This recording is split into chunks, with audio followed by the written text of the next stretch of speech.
இயேசுவுக்குள் பிரியமானவர்களே, உங்கள் ஒவ்வொருவரையும் நம் கடவுளும் மீட்பருமான ஆண்டவர் இயேசுவின் நாமத்தினால் வாழ்த்துகிறேன். ஆமென். இன்றைய நாளுக்கான இறைவார்த்தை உணவு செக்கரியா 8:13. யூதா குடும்பத்தாரே, இஸ்ரவேல் குடும்பத்தாரே, வேற்றினத்தாரிடையே நீங்கள் ஒரு சாபச் சொல்லாய் இருந்தீர்கள்.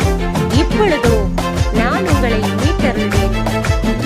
நீங்களும் ஓர் ஆசீர்வாதம் ஆவீர்கள். அஞ்சாதீர்கள். உங்கள் கைகள் கதிமதுரம்.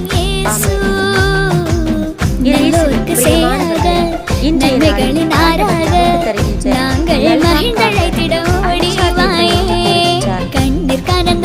சாபமாக மாற்றப்பட்ட நாம் இப்பொழுது ஆசியாக மாற்றப்பட்டிருக்கின்றோம் என்ற நற்செய்தியை நமக்கு தருகின்றார்.